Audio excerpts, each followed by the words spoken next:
ነቢያት ሙሴ በደብረ ሲና 40 ቀንና 40 ሌሊት ከጾመና ከጸለየ በኋላ 10ቱ ቃላት የተጻፈበትን ጽላት ወይም ታቦተ ጽዮንን ከእግዚአብሔር እጅ ተቀበለ። ታቦተ ጽዮን የሚለውንም ስያሜ ያገኘችው ጽዮን ተብላ በምትጠራው የእስራኤል ከተማ ስም ነው። ጽዮን ማለት ተጠጋ፣ ተማጸነ ማለት ነው። ክቡር ዳዊትም ጽዮንን አምባ መጠጊያ አድርጎ ብዙ ጠላቶቹን ተዋግቶ አሸንፎ ድልን ተጎናጽፏል። ጽዮን የተባለችው የታላቁ የዳዊት ከተማ የተገፉና የተበደሉ ሕዝቦች ሁሉ እውነተኛ ፍርድ ለማግኘት ተሰብስበው የሚሰነብቱባት ከተማ ስለነበረች ጽላተ ሙሴም በዚያ ስለነበረች በእርሷ ተማጽነውም ችግራቸው ስለሚቃለል ታቦቷ ታቦተ ጽዮን ተብላለች። ታቦተ ጽዮን እግዚአብሔርን ለሚያምኑ ሕጉን ትእዛዙን ለሚፈጽሙ ሰዎች ሁሉ ልዩ ልዩ ተአምራትን እንደፈጸመች ከቅዱስ መጽሐፍ እንረዳለን። እስራኤላውያን ሕጉን ሲጠብቁ ትእዛዙን ሲፈጽሙ እግዚአብሔር በታቦተ ጽዮን እያደረ ይረዳቸውና ጠላቶቻቸውንም ድል ያደርጉ ነበር። ሕጉን ሲያፈርሱ ደግሞ በጠላቶቻቸው ይሸነፉ ነበር። በዚያን ዘመን ኤሊ የሚባል ሊቀ ካህናት ነበር። አፍኒንና ፊያንስ የሚባሉ 2 ልጆች ነበሩት። እድሜውም 98 ዓመት ነበር። አፍኒንና ፊያንስ የአባታቸውን ምክር አቃለው የማይገባ ኃጢአት ሰርተው አምላካቸው እግዚአብሔርን አሳዘኑ። በራሳቸው ፈቃድ ተጉዘው ሕግ እግዚአብሔርን ጣሱ። በሕዝቡም ላይ የሚያደርሱት በደል እየጨመረ ሄደ። አፍኒንና ፊያንስ እግዚአብሔር በኃጢአታቸው ምክንያት በረድኤት ስለተለያቸው ፍልስጤማውያን በጠላትነት ተነሱባቸው። እስራኤላውያን ከኤሊ ልጆች ጋር ሆነው በአንድነት ታቦተ ጽዮንን ይዘው ለጦርነት ወደ ፍልስጤም ዘመቱ። ጦርነትም ገጠሙ። ታላቅ ግድያም ሆነ። በጦርነቱ አፍኒንና ፊያንስ ሞቱ።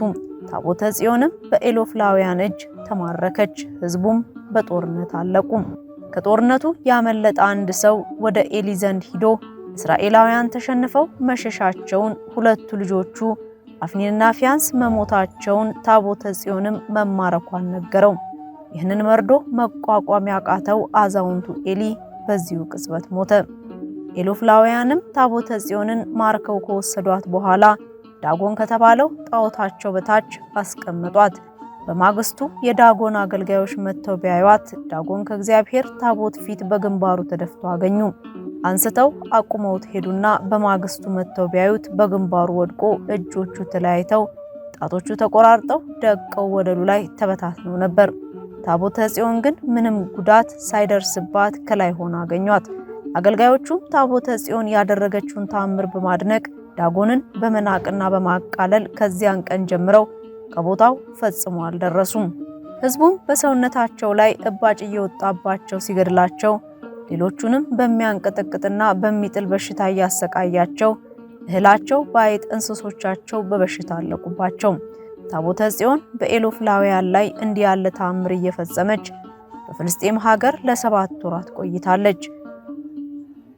ከ7 ወራት በኋላ ኤሎፍላውያን ታቦተ ጽዮንን ወደ ሀገሯ ለመመለስ ወርቅ በሳጥን አድርገው በሰረገላ ጭነው በላሞች እያስጎተቱ ወደ ሀገሯ ሰደዷት። እስራኤላውያን የታቦተ ጽዮንን መመለስ በሰሙ ጊዜ በልዕልታ በሆታ በዝማሬ ተቀብለው አሚናዳብ ቤት አስገቧት። በዚያም 20 ዓመታት ኖራለች። የአሚናዳብ ቤት በታቦተ ጽዮን ምክንያት ተባርኮለታል። ንጉሥ ዳዊት ታቦተ ጽዮን ወደ ከተማው በመጣሽ ጊዜ ከዙፋኑ ተነስቶ እየዘመረ በክብርና በምስጋና ተቀብሏታል። ብዙ መስዋዕትም ተሰውቷል። ታቦተ ጽዮን እስከ ንጉሥ ሶሎሞን ድረስ በድንኳን ወይም በደብተራ ኦሪት ከተቀመጠች በኋላ በንጉሱ ሰለሞን በተሰራው ቤተ መቅደስ ገብታለች። ከጌታችን ልደት በፊት 1000 ዓመት ዓለም በኢትዮጵያ የነገሰች ንግሥተ ሳባ ማክዳ የተሰኘች ንግሥት ነበረች።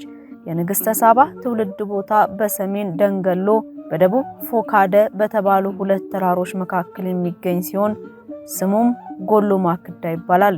ንግሥተ ሳባ እግዚአብሔርን በመፍራት በመልካም ሁኔታ ሕዝቡን ታስተዳድር ነበር።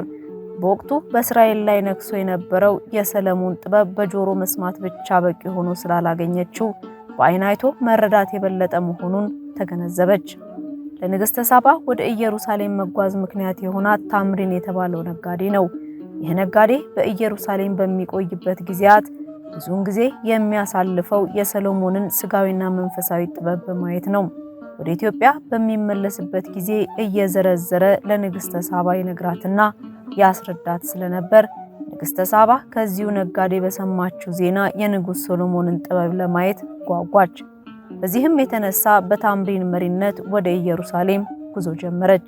እግዚአብሔርም መንገዱን አቀናላት። ያላንዳች መሰናከል ተጉዛ ኢየሩሳሌም ደረሰች። ለታቦተ ጽዮን ክብርና ለንጉስ ሶሎሞንም ገጸ በረከት አቀረበች። ንጉስ ሶሎሞንም እርሷንና ተከታዮቿን በጥሩ መስተንግዶ ተቀበላቸው። ንግስተ ሳባም የቤተ መንግስቱን ሥርዓት ስጋዊና መንፈሳዊ ጥበቡን ቀሰመች። በኢየሩሳሌም ቆይታዋ ከንጉሱ ቀዳማዊ ምኒልክ ጸነሰች። ወደ ኢትዮጵያም ተመልሳ ልጇን ምኒልክን በዛሬዋ አስመራ ከተማ አጠገብ እንደወለደችው ይነገራል። ቀዳማዊ ምኒልክ ካደገ በኋላ በ12 ዓመቱ ከእናቱ የተሰጠውን ለታቦተ ጽዮንና ለንጉስ ሶሎሞን እጅ መንሻ ይዞ ወደ ኢየሩሳሌም ተጓዘ። ንግስተ ሳባም ለንጉስ ሶሎሞን ንጉስ ሆይ ልጄን ሙሴ የጻፋቸውን ሕግጋት ሥርዓተ ክህነት አስተምር ላክልኝ የሚል መልእክት ልካ ነበር። ቀዳማዊ ምኒልክ በኢየሩሳሌም በአባቱ ዘንድ ለ3 ዓመት ያህል ቆይቷል። በዚሁ ዘመን መጻሕፍተ ሙሴን፣ ሕገ መንግስትን፣ ሥርዓተ ክህነትን፣ የዕብራይስጥን ቋንቋ ከሊቀ ካህናቱ ከሳዶቅ ተምሯል። ወደ ኢትዮጵያ ሲመለስም በፈቃደ እግዚአብሔር ታቦተ ጽዮንን ይዞልን መጥቷል። ይህች ታቦት ለ3000 ዓመታት ያህል እስከ ዛሬ ድረስ በኢትዮጵያ በአክሱም ትገኛለች። ንግስተ ሳባም ታቦተ ጽዮን መምጣቷን ስትሰማ ለእግዚአብሔር መስዋዕት አቀረበች። ሰዎችን መርጣ ታቦተ ጽዮንን እንዲጠብቁ አድርጋለች። የመንግስቱን ስልጣን በሙሉ ለቀዳማዊ ምኒልክ አስረክባ ከዚህ ዓለም በሞት በተለየች ጊዜ በዚያው በአክሱም ተቀብራለች። ቦታውም እስካሁን ድረስ የንግስተ ሳባ መቃብር እየተባለ ይጠራል። በኢትዮጵያ ታሪክ ልዩ ስፍራ ከያዙት ቦታዎች ግንባር ቀደምቷ የአክሱም ከተማ ናት።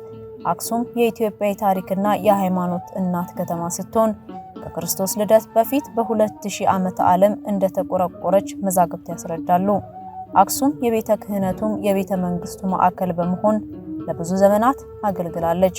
በተለይም እግዚአብሔር ለሊቀ ነቢያት ሙሴ የሰጠውን የታቦተ ጽዮንን መንበር በመሆኗ ከተማዋን ድንቅ ሁኔታ ያጎናጽፋታል። በዘመነ ሐዲስም የክርስትና መዲና፣ የስብከተ ወንጌል ማዕከል፣ የጳጳሳት መንበር ለመሆን መቻሏም በቤተ ክርስቲያናችን ታሪክ ክፍል ውስጥ እንደ አጥቢያ ኮከብ እንድታበራ አድርጓታል። የአክሱም ከተማ ታሪክ ይበልጥ እየገነነ የመጣው ከጌታችን ልደት በፊት 1000 ዓመት ገደማ ጀምሮ ነው። ምክንያቱም ይህ ዘመን ንግስተ ሳባ የሰሎሞንን ጥበብ ለመስማት ወደ ኢየሩሳሌም የተጓዘችበትና ልጇ ቀዳማዊ ምኒልክ ታቦተ ጽዮንን በጥበብ እግዚአብሔር ወደ ኢትዮጵያ ያመጣበት ዘመን በመሆኑ ነው። የኢትዮጵያ ኦርቶዶክስ ተዋሕዶ ቤተክርስቲያን በየዓመቱ ህዳር 21 ቀን በታላቅ ክብር ታከብረዋለች። ካህናቱም ከዋዜማው ጀምረው በከበሮና በጸናጽል ስብሐተ እግዚአብሔር ያደርሳሉ።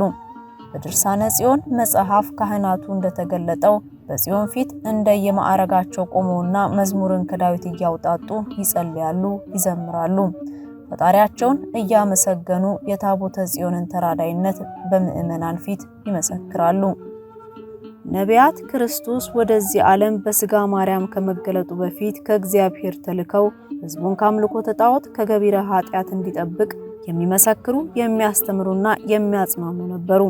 የነቢያት ትንቢት ዋናው ዓላማ እግዚአብሔር አምላክ ሕዝቡን እንደተዋቸው እንደማይቀር ወደዚህ ዓለም መጥቶ ሰው ሆኖ ተገልጦ ወንጌልን አስተምሮ ለእኛ መከራን ተቀብሎ እንደሚያድነን መግለጥ ነበር። ነቢያት ሁሉ ስለ ክርስቶስ በተለያየ ህብረት ትንቢትና አምሳል እንደተናገሩ ሁሉ ክርስቶስ ስለሚገኝባት አማናዊት ድንግል ማርያም ተናግረዋል። ስለ ክርስቶስ በትንቢትና በምሳሌ የተናገሩ ሁሉ ስለ እርሷ ተናግረዋል።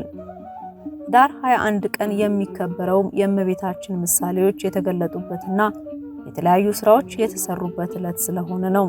እነዚህም ነብዩ ዘካርያስ ሁለንተናው ወርቅ የሆነ የዘይት ማሰሮ በራሱ ላይ የነበረበትና 7 መብራቶች ያሉትን መቅረዝ ሲያበራ ያየበት ዕለት ነው። ዘካርያስ ያየው ብርሃን የመድኃኒታችን የኢየሱስ ክርስቶስ ምሳሌ ነው። ይህ ብርሃን የታየባትና የተገለጠባት መቅረዝ እመቤታችን ቅድስት ድንግል ማርያም ናት። ብርሃን መቅረዝ እንዲይዝና እንዲገልጥ መድኃኔ ዓለም ክርስቶስ ከእመቤታችን ከቅድስት ድንግል ማርያም ተወልዶ ተገልጦልናል። ጨለማውን ዓለም አብርቷል። ብርሃን ክርስቶስን ወልዳለችና እርሷም እመብርሃን የብርሃን እናት ትባላለች። ሁለተኛ ታቦተ ጽዮን ዳጎንን ገልብጣ በመጣል ኃይሏን የገለጠችበት ታላቅ ዕለት ነው። በፍልስጤማውያን ተማርካ ቤተ ጣዖት ወስደው ከጣዖታቸው ከዳጎን በታች አስቀምጧት ስለነበር ታቦተ ጽዮን ግን በላይዋ ያለው ዳጎንን ገልብጣ ጥላ እርሷ ከላይ ተቀመጠች። በታቦት የሚገለጠው የእግዚአብሔር ኃይል ነው። ምክንያቱም በታቦቱ ላይ ያለው ሕገ እግዚአብሔርና ስም እግዚአብሔር ነው። የእግዚአብሔር ስም የጸና ክንድ ነውና ሁሉን ያሸንፋል። ስለዚህ ምንም እንኳ ለጊዜው ስትማረክ ደካማ ብትመስልም መማረኳ ግን ኃይሏን ለመግለጥ ለአህዛብ የጣዖትን ከንቱነት የታቦትን ክቡርነት ለመግለጥ ነበር። ሶስተኛ ቀዳማዊ ምኒልክ ታቦቱን ይዞ አክሱም የገባበት ንግስተ ሳባ ታላቅ በዓል አድርጋ የተቀበለችበት። አራተኛ አብርሃ ወአጽብሃ አክሱም ከተማ 12 ቤተ መቅደስ ያለው ቤተክርስቲያን በአስደናቂ ሁኔታ ሰርተው ከጨረሱ በኋላ ቅዳሴ ቤቱን ያከበሩበት እንዲሁም በ9ኛው መቶ ክፍለ ዘመን ዮዲት ክርስትናን ለማጥፋት በተነሳሽ ጊዜ በእርሷ ምክንያት ታቦተ ጽዮን ወደ ዝዋይ ሐይቅ የተሰደደችበት በኋላም የሰላሙ ዘመን ሲመጣ ተመልሳ አክሱም የገባችበት በዚሁ በህዳር 21 ስለሆነ በእነዚህ ተደራራቢ ታሪኮች ምክንያት በየዓመቱ በደመቀ ሁኔታ ይከበራል። ህዳር ጽዮን በአክሱም ጽዮን የሚባለው ለዚህ ነው። ታቦተ ጽዮን የእመቤታችን የቅድስት ድንግል ማርያም ምሳሌ ናት። ታቦተ ጽዮን በወርቅ የተለበጠች ናት። ይህም እመቤታችን ቅድስት ድንግል ማርያም በነፍሰ በስጋዋ ንጽሕት የመሆኗ ምሳሌ ነው። ወርቅ የንጽህና የቅድስና ምሳሌ ነው። ሰብአ ሰገል ካመጡት እጅ መንሻ አንዱ ወርቅ ነው። ይኸውም የክርስቶስ ንጹሕ ባህሪን የሚገለጥ ነው። እስራኤላውያን በምድረ በዳ 40 ዓመት መና መግቧቸዋልና ይህንን ለሚመጣ ትውልድ በታቦቱ ዘንድ እንዲያስቀምጡ ታዘው ነበር። አንድ ጎመር መና በታቦቱ ፊት አሮን አስቀመጠ። እስራኤላውያን የተመገቡት መና የኢየሱስ ክርስቶስ ምሳሌ ነው። መናው የተቀመጠበት ጽላተ ኪዳን ደግሞ አማናዊ መና ኢየሱስ ክርስቶስን በድንግልና ጸንሳ በድንግልና የወለደች የእመቤታችን ቅድስት ድንግል ማርያም ምሳሌ ነው። በጽላቱ ላይ በእግዚአብሔር ጣት 10 ቃላት ተጽፈዋል። ጽላቱ የእመቤታችን ምሳሌ ነው። በጽላቱ ላይ የተጻፈው ቃል የመድኃኒታችን የኢየሱስ ክርስቶስ ምሳሌ ነው። ዮሐንስ በመጀመሪያ ቃል ነበር እንዳለም። በአጠቃላይ ታቦተ ጽዮን ዳጎንን መቀጥቀጧና በክብር መመለሷ እመቤታችንም በእናቷ በሐና ማህፀን ሳለች ጀምሮ የተነሱባትን ጠላቶቿን አይሁድ አጋንንትን በኃይለ እግዚአብሔር ድል አድርጋ የአምላክ እናት ለመሆን ለመብቃቷና ከእርሷ የሚገኘው አምላካችን መድኃኒታችን ኢየሱስ ክርስቶስ አጋንንትን ድል አድርጎ ከሲኦል ነፃ እንደሚያወጣንና በክብር ወደ ቀደመ ክብሩ ወደ ጥንት አኗኗሩ እንደሚያድርግ የተገለጠና ያስረዳ ተምሳሌት ነበር። ታቦተ ጽዮን በእግዚአብሔር ፈቃድ በቀዳማዊ ምኒልክ ወደ ኢትዮጵያ ገብታ በአክሱም ከተቀመጠችበት ጊዜ ጀምሮ ሀገራችን በረከት ረድኤት ሳይለያት በየዘመኑ የተነሱ ጠላቶችን ድል እያደረገች መልሳለች። እግዚአብሔር በታቦተ ጽዮን ላይ በረድኤት እያደረ የሕዝቡን ችግር እንዳስወገደ ሁሉ ዛሬም ችግራችን እንዲቃለልልን በረድኤት እንዲጎበኘን ዘወትር በጸሎት ታቦተ ጽዮንን ልንማጸን ይገባል። ለእስራኤላውያን በታቦቱ ላይ እያደረ እየተገለጠ ያናገረ የባረከ የቅዱሳን አምላክ እግዚአብሔር አይለየን። ጽዮን የተባለች እመቤታችን ቅድስት ድንግል ማርያም ጣዕመ ውዳሴዋ ሀብተ በረከቷ በሁላችን ላይ አድሮብን ይኑር ለዘላለሙ አሜን።